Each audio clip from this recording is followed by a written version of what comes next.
Do you think there's any, mileage still in co-ops and particularly platform co-ops? Because, in 2019, the Start Co-op event, that was a really big thing, and it felt on the beginning of a wave. In the moment, Trump was still in power. There was a lot going on in which platform co-ops were just a real kind of viable hope for the future. And I just wondered, has it changed because of the pandemic? Has interest waned? Does it seem more complicated?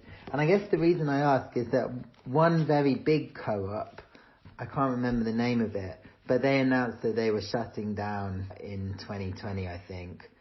And they were trying to compete with Amazon or something like that. So, how do you feel it's going?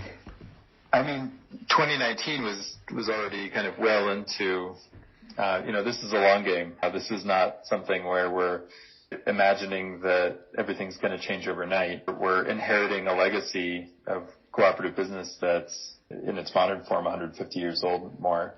And if we all just gave up because there were some setbacks, there are always setbacks and there are always challenges. But actually, the last couple of years, I think have pointed to some really exciting progress. To me, the critical piece is not how many startups are, wildly succeeding against Amazon in the current environment. The current environment is designed against cooperatives in a number of very debilitating ways. What I think we really need is pioneers who are able to demonstrate the viability of these models, and then very serious policy strategies that make these models meaningfully viable. So that's what happened with rural electrics, for instance. Rural electrification cooperatives were going in the 19-teens and 20s. They had about a 50% failure rate or something I heard recently. It was not a wildly successful model, but in some cases it was effective, and it demonstrated that if they actually had infrastructure, that this would really work. And sure enough, in 1936, Congress passed legislation creating a vehicle for financing these entities, and they solved the rural electricity problem in a decade. And I think we're looking at that, except rather than trying to just insert co-ops into a narrative or a narrow sector of the economy, we're interested in making co-ops viable across the economy.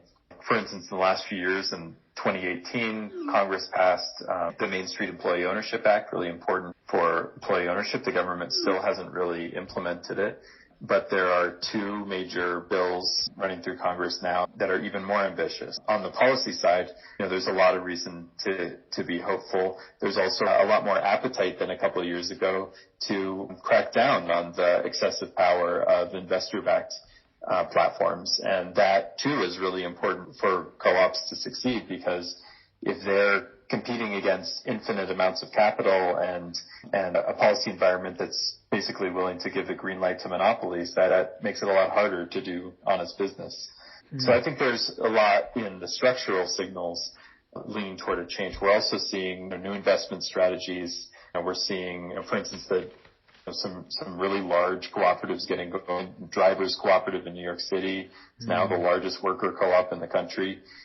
Didn't exist in 2019. On a lot of fronts, I think there's a lot to be hopeful about. Yeah. Just quickly, what are the two major bills then that are relevant to co-ops? So in the House, there arose a proposal to essentially fund worker co-ops and to just provide federal funding for something that has been done in cities quite a bit in recent years, but this is stepping up that process, and that's very exciting. So again, it just builds on these local experiments. The other is coming out of Colorado here. Our Senator John Hickenlooper introduced a bill called the Capital for Cooperatives Act, which would require the Small Business Administration to lend to cooperatives of all kinds that are relevant to SBA loans. That, I think, in some ways is very modest. Just do what SBA is supposed to do. But it's very radical in the sense that I can't think of another piece of federal financing legislation that actually approaches cooperatives as a generalized business strategy rather than as a narrow model. So every time cooperatives have been subject to policy innovation in U.S. history, it's been, okay, you've got credit unions, that's cool, here is policy for your specific credit union. We're going to really straitjacket you. So you have to do everything according to this model. Same with rural electric. Sorry, you have to be this kind of thing to benefit from this. If you're a co-op of any kind other than like a traditional agricultural cooperative, you're going to have trouble going to CoBank, the $130 billion cooperative bank here in Colorado. So this is very exciting in that it is a piece of legislation that looks to the co-op model not as a thing that we need to protect the economy from, but actually a thing that we should allow ourselves to unleash on the economy. And that is a major shift. Yeah, and actually, one of the things I notice when I bring up co-ops in the business community, they find the whole thing overcomplicated. And yet the idea is relatively simple. Yeah, people don't understand the legal structures and all of those things. But I remember from one of your podcasts that now Colorado is basically allowing you to register your co-op in Colorado and become like the Delaware of co-ops. Sounds like more of the same thing in terms of what you mean about this generalized business strategy. Can you talk a little bit about Colorado becoming the Delaware of co-ops and how someone like me can take advantage of that? Sure. That's a term that comes from our lawyers here, especially Jason Weiner's office, really innovative firm here. Around the country, each state, as with other kinds of business formation, has its own statutes for cooperatives. And that ranges from many states in the Deep South, which only allow agricultural cooperatives and credit unions, very restrictive, to regimes like here in Colorado, where we have what's called the Limited Cooperative Association statute. And there are some other states that have this. Colorado's really pioneered it and put it to good use. And this is an example, again, of developing co-op policy for creativity rather than for pigeonholing. The LCA was advanced by farmers in Colorado, by the ag community. But fortunately, unlike past ag co-op policy, they didn't limit it to ag. So they said, we just want a flexible statute that is able to handle multiple forms of stakeholder classes, that is even able to handle some investor participation while preventing investor control. As a result, they created a statute that is now being used by the most innovative platform co-ops around the country. And again, that's because they created a tool that is multi-purpose, that invites creativity rather than constraining it, which is really the exception more than the rule. And as a result, Colorado is really a hotbed of cooperative innovation right now. Not only cooperatives based in Colorado, but across the country that are choosing to incorporate here and using our lawyers. Yeah, and that's the thing. I've been trying to look at turning a media company into a co-op. It's just amazing how little information I find, and even talking to local lawyers that I really respect, they're kind of stumped by the question of co-ops. I think you just nailed the experience I've been having, which is that it's always, well, you're not in farming or banking or electricity, so what are you doing? But it does seem like this idea of co-ops as a generalized business strategy is like massively appealing, particularly as audiences get more and more fragmented and communities become more fragmented. If you want to build like successful internet products, you have to go niche and you have to really play to your community. But the irony is that there's less trust in your community if you go and get oodles of VC capital. And so you end up betraying your community if you go the conventional, traditional route. And they also feel sort of disenfranchised because they just become a customer. That's why I was starting to think, was the concept of co-ops dying out? But actually, seeing what you're saying, like it is the opposite. So I've got two questions specifically about co-ops. A lot of startup owners, right, fear investor control now, and particularly when they want to serve niche communities. But when they think about co-ops and they haven't thought about it as a generalized business strategy, it does seem very daunting and full of administration. My question for you is, what's the day-to-day of running a platform co-op versus being your normal stock? It's perplexing in some respects because investor ownership is also baffling to anybody who's not familiar with like Series X rounds and safes and all these crazy contraptions people have come up with to make investor ownership work in the startup economy. I've had to learn all this stuff against my will, and it's complicated. Co-ops, I don't think, are any more complicated, and probably not even necessarily less complicated. It's just a different set of stakeholders rather than money essentially dictating the logic of governance and of ownership. Participation does, and that might involve monetary investment as well, but it's really participation is the gold standard. And so how does that compare? It really depends. In some cases, as with some startups, really want their investors to be involved and design the thing to have high-touch investor kind of guidance and mentorship. In some cases, it's really not. They're bringing the investors along for the ride, but they're really asking the investors to trust the leadership of the founders. I've seen co-ops of both types. And for more established businesses, when I think of my credit union, for instance, it is probably 95% of the time operating like the Bank of America or Wells Fargo across the street. That 5% of the time when they're not making up fabricated accounts or whatever to defraud Wall Street, that's the difference, and that's the difference I care about. And that profits are not flowing elsewhere; they're staying in the community where I live is something that really matters. It's a difference that you don't necessarily feel day to day, but it's a difference that makes a difference. I think it's important for co-op founders and other founders of other kinds of community-owned businesses to recognize that being a co-op doesn't relieve you from the responsibility of being a leader. Co-ops need leaders too, just like any kind of organization. Just because we claim to have a democracy in the United States doesn't mean that we don't have political leaders. It just means that those leaders are accountable to the people who elect them, not to their family bloodline or whatever. Again, in some ways, it's a small difference. Lots of co-ops use fairly conventional management structures. Keep in mind that investor-owned companies often have thousands of shareholders, even millions. It's not like we're unfamiliar with the logic of having many owners. It's just a question of who those owners are and what their bottom line is, what they expect of a company.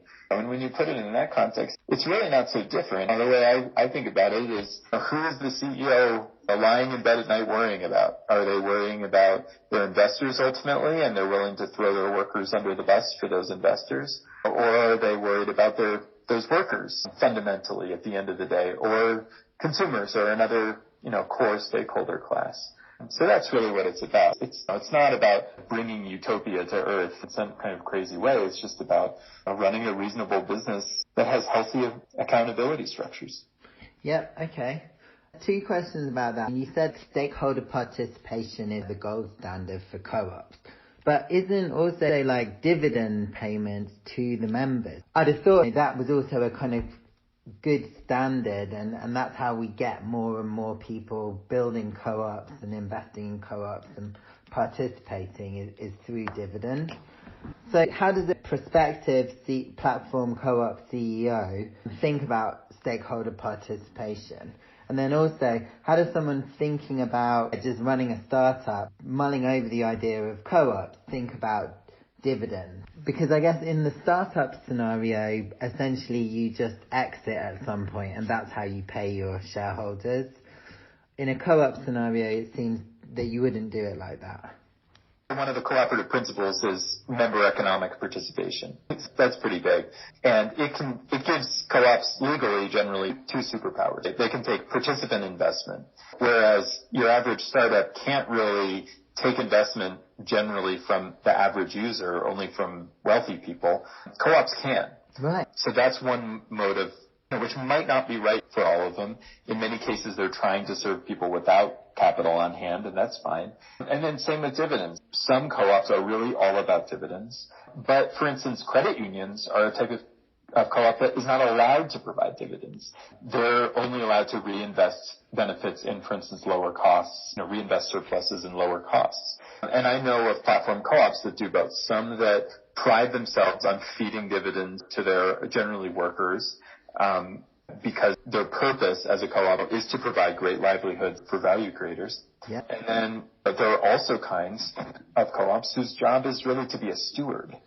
So maybe they're, I'm thinking of an example that is essentially a data steward of medical data. Their goal is not to incentivize their members to gorge the value of their medical data, because that could cause long-term harm.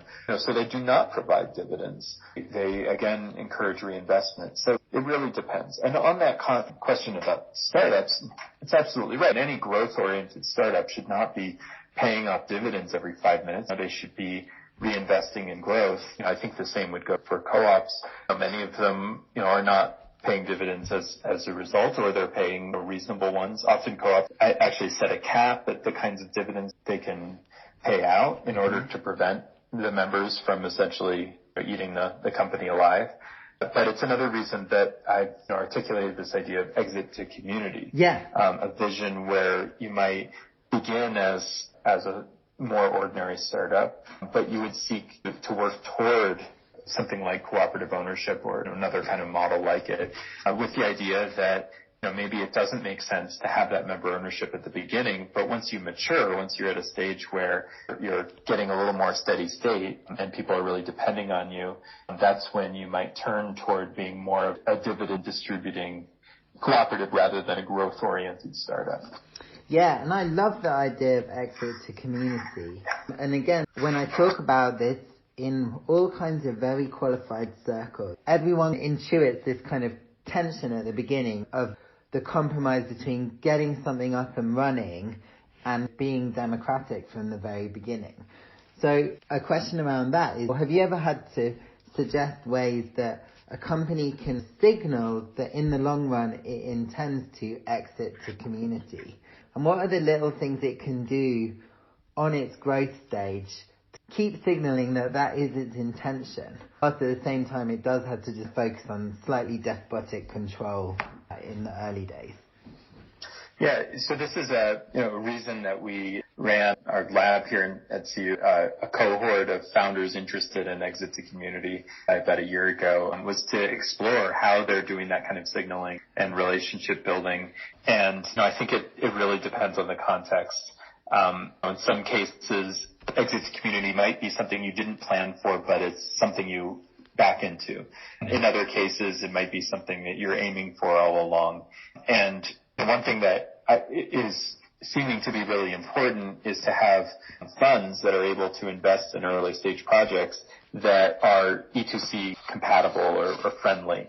So an example of this is a company called Open Collective that did take an early investment, but did it in partnership with an organization called Purpose that helped design a kind of cap table strategy that would not involve creating high expectations of certain kinds of exits. And so they were able to set in a way where now they've become quite successful, and they're in a position where investors can't really demand of them the kind of conventional exit, and they're working toward a community exit. Unfortunately, we don't have a lot of infrastructure for that right now, but that's something that to me is a really high priority to build. Right. And, co-ops, you can take participant funding.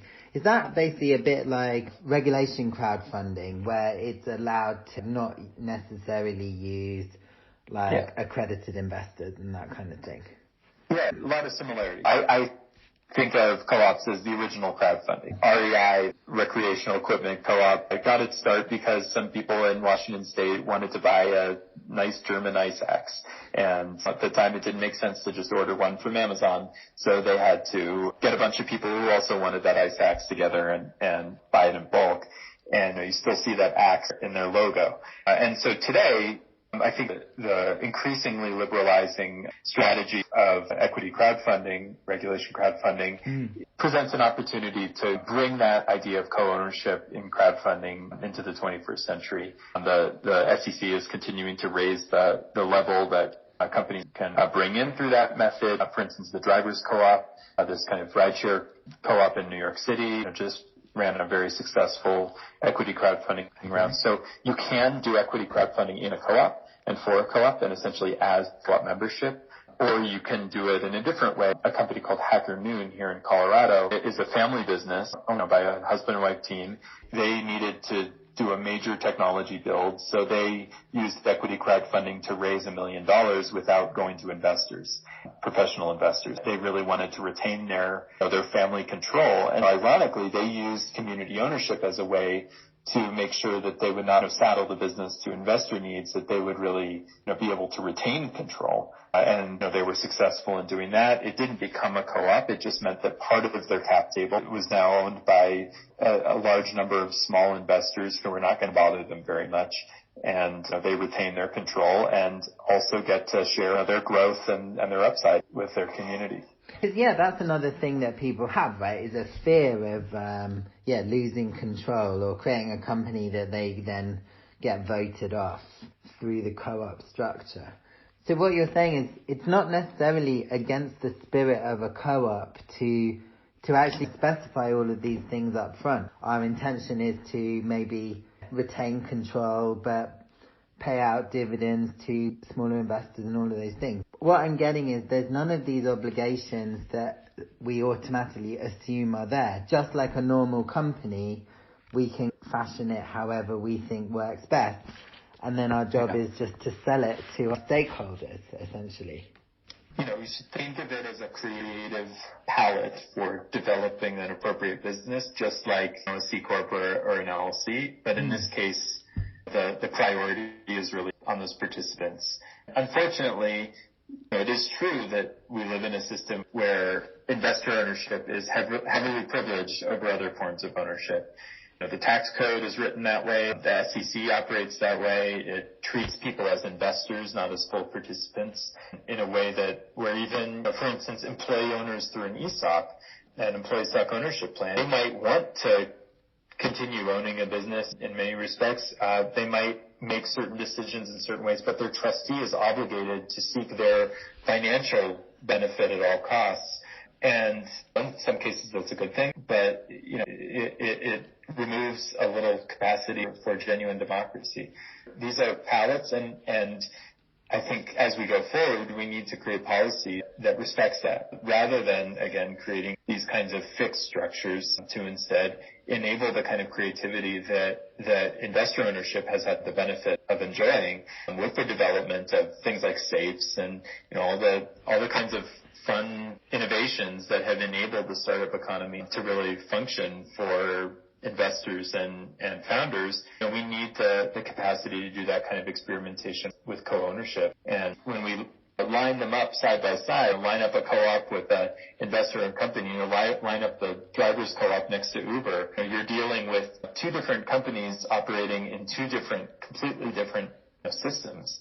If we care about stakeholder capitalism, if we're serious about taking social responsibility seriously, we need to build a system that actually enables it to happen. Yeah, two questions about that. So one is just a facetious one, which is, can you get rich founding a co-op, a platform co-op? The second question is, I just wanted you to go into one of the ideas from your book, which I really loved, which is just co-ops is like the most capitalist, particularly American approach to business. So firstly, can you get rich building a co-op? I guess if you wanted to, and people do. People get paid nicely for building these things.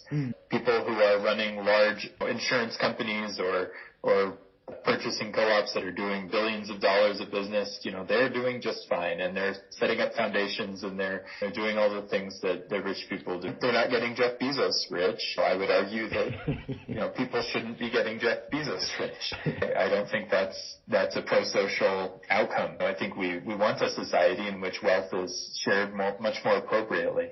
It's the same reason that you talked about what's uniquely American. It's the same reason that when the Louisiana Purchase was being parceled out in the colonial process, it wasn't, all to a handful of rich people. Right, the idea was, let's parcel it out to the yeoman farmer, and that is going to be the basis of our democratic societies. In that case, white male people were able to access land, and that was the basis of a healthy but exclusionary democracy. Was at least the hope. And in our time, we have a chance to say, with the businesses that we're trying to build for future generations, for ourselves, are we going to share the benefits in a fair way? And I think Amazon is an incredible example. If Amazon had the amount of employee ownership that Sears did at its height, every Amazon worker would be taking in six figures. The potential for wealth sharing, and that would still be fractional ownership, a minority stake of the company. Wealth is still possible, but it's just of a different kind, and I think that's a good thing. And I think it's a very American thing in certain respects. We all argue about what American means, and I'm not sure how much I want to invest in that. And one of the wonderful things about the cooperative tradition is it's an international tradition where we've learned from each other and done so successfully. The credit union model was invented in Canada and brought down here by Edward Filene, the department store magnate, who was a wealthy person who believed that his workers should have a fighting chance in the economy, and fell in love with the credit union system as a way of doing that, and helped establish it here. Over and over, we've learned lessons and shared lessons with the world, and different countries and societies have had incredible successes that we haven't had here with this model. So to me, the exciting thing is I've had the chance to learn about co-ops in Kenya and Italy and in Spain and in France and the UK and all around the world, and each experience has lessons to share. One thing that I love about this model is this is something that in 2016, when the Republican Party still had a platform, expanding employee ownership was probably the only thing on both the Democratic and Republican Party platforms. This is something that we should all be able to agree on. And that, at a time of hyper-partisanship, I can tell you it's just been a relief to be working in an area that is and really shouldn't be subject to partisanship. Our strongest co-ops are in rural areas that vote for Trump, and our most energetic new sector is in urban worker co-ops that are, tending to vote Democrat. So I just love that this is a tradition that really bridges those divides. That kind of leads nicely onto the original premise of our discussion around broadband co-op or electric co-ops rolling out rural broadband. What's amazing about that story is you think that 100 meg upload and download speeds is something you could only find in South Korea or Finland or something, or let alone 1 gig, symmetrical speeds. Yeah. And they've managed to do that in Iowa and mid-Missouri. From Colorado, co-op members are getting way faster internet than I do in startup Boulder. Exactly. That seems like a kind of under-publicized achievement in a way. One thing I've heard is that there's a big need now for cities to try and get the same kind of speeds. And so there's this question of, can we bring broadband co-ops into cities? And what I find remarkable about all the broadband co-op people I was talking to just in search of this story was they struck me as probably voted Republican. And yet they were putting in systems that were all about neighbours looking after each other and had a kind of sort of social welfare philosophy. And I found that very telling, really. That's when I was like, this is super American in a way, because it's through business that America is able to resolve a lot of its tensions.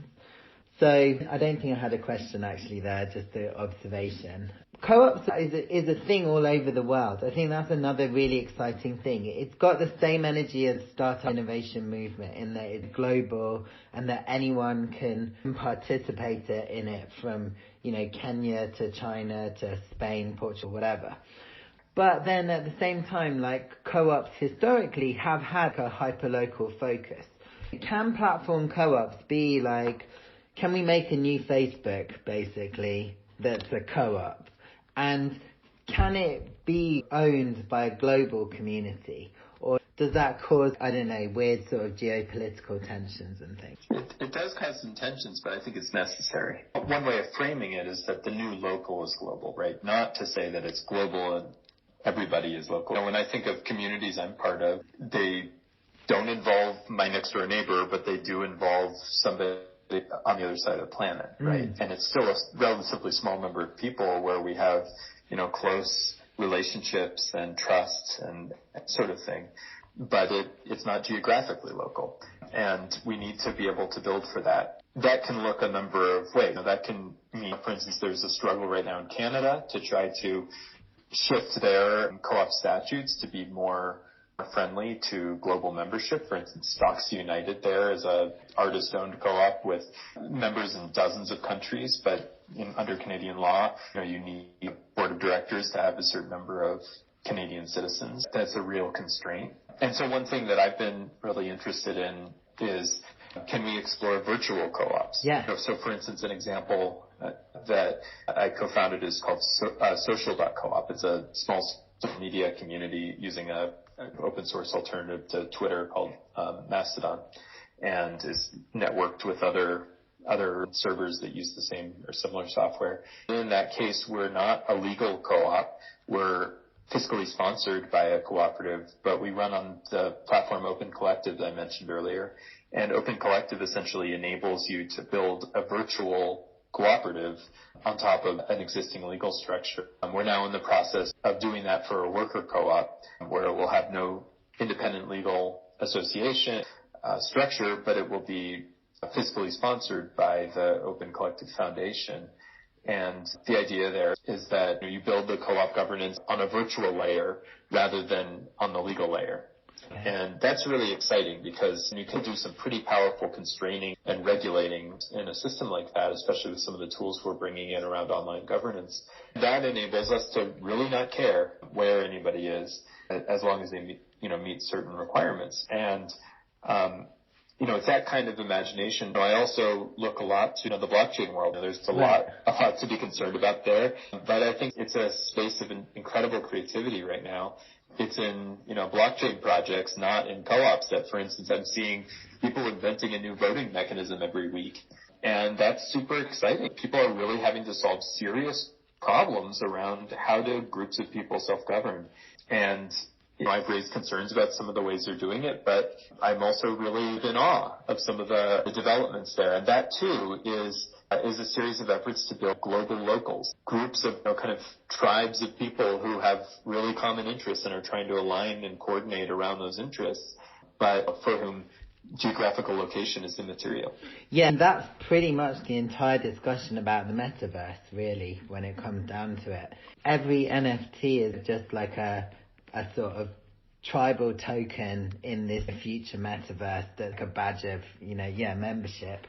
I'm glad you brought up blockchains because I always think that the future, to me as I see it, it looks like it's either blockchain or co-ops.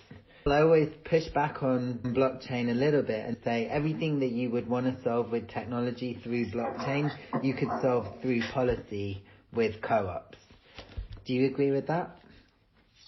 I'm not sure because, again, policy relies on locality. It has a deep dependency on where you are. And location and place and geography do matter in our lives, and they're going to continue to matter, and they should. Place is so essential. The built environment is so essential and so important, but it's not the only thing that's important. And I think with blockchain stuff, you're able to solve a different class of problems than you can solve with other policy.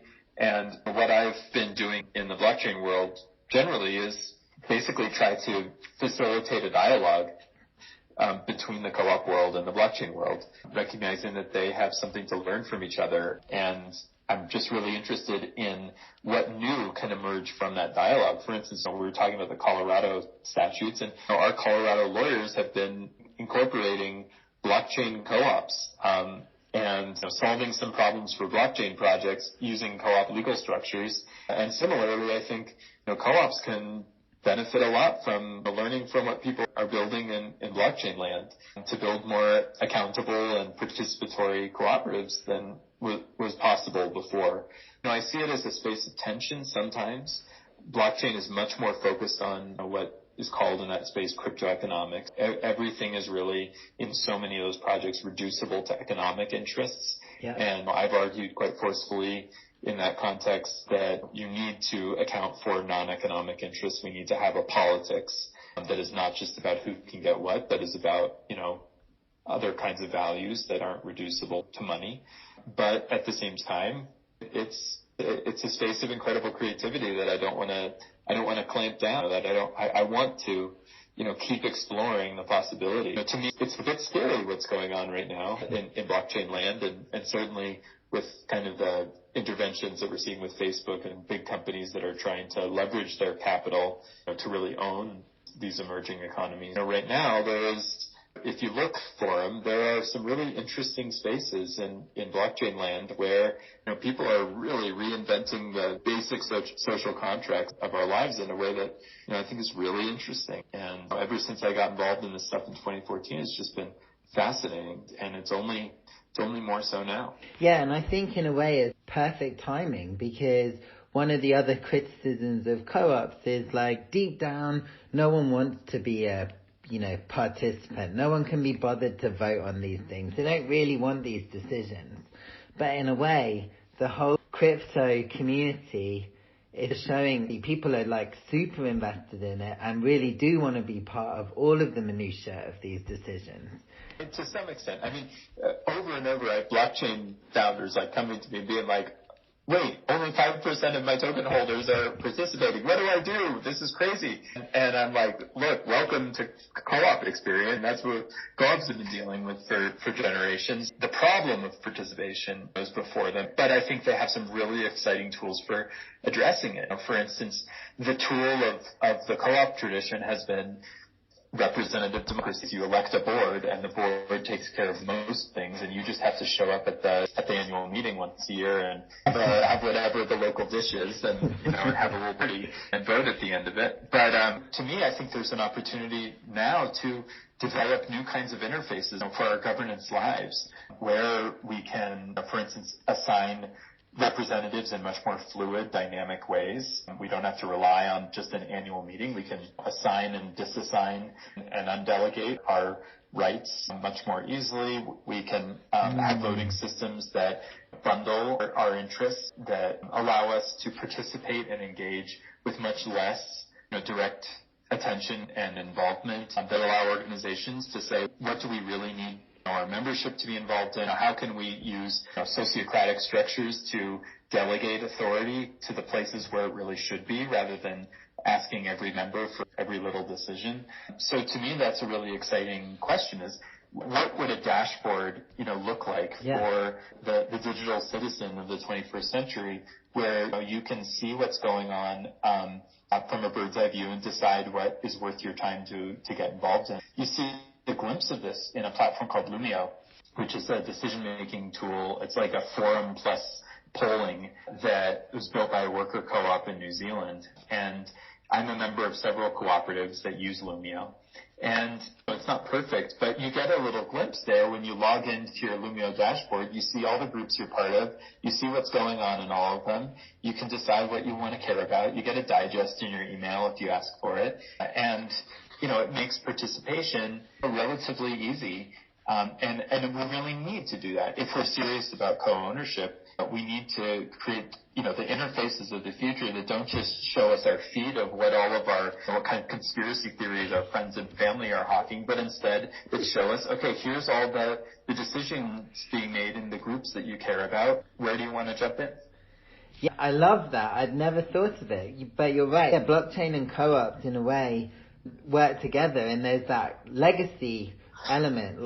I can build a co-op now, and 100 years from now, my great-grandchildren or whatever could still be casting the same sort of voting line that I started through the blockchain, which is insane to think about, actually.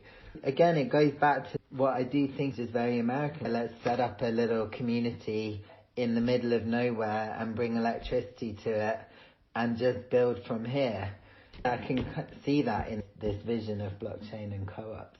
You've made me inspired about co-ops again, which is great. So thank you. Good. Yeah, I've managed to maintain my enthusiasm for it for a good number of years, and sometimes it requires bouncing out into blockchain land or into other realms to try to remind myself when the co-ops start frustrating me, but the need for shared ownership, the need for building a greater stake in our economic lives for more people is just it's just so urgent. We're destroying ourselves with the accumulation and the inequality we're building, and we're destroying any premise of a democracy unless we build democracy into the economy.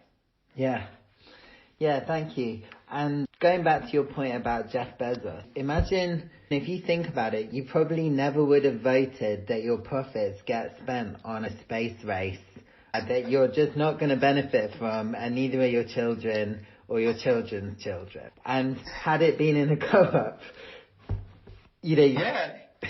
Well, in a sense, democracy is capable of sending people to the moon. It's the only social system that ever has done it.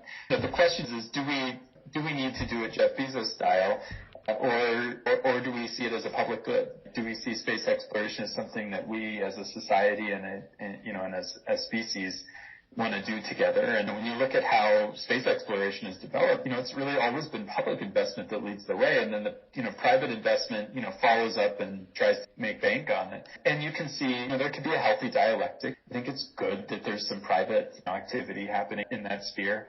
But again, the idea that democratic things are only capable of small activities. No, some of the greatest achievements of the human race has come about because of democratic decisions. The absurdity of the Jeff Bezos case, just reminds us of how dangerous this system really is. And this is a person who could eliminate poverty in significant ways, who has spent his entire career evading taxes and preventing the construction of a healthy public sphere, and then now going off and being like a second best space explorer. It's such a disappointment. It's funny, isn't it? It's stranger than fiction, that right now we've got literally like Elon Musk, Richard Branson and Jeff Bezos just flying into space. It's like Spaceballs or something, like a complete comedy. It is. Yeah. It's no Neil Armstrong. Nathan, thanks so much for chatting with me. Yeah, absolutely. It's good to connect, and best wishes with all these efforts. Hope you can convince your colleagues to care about this stuff.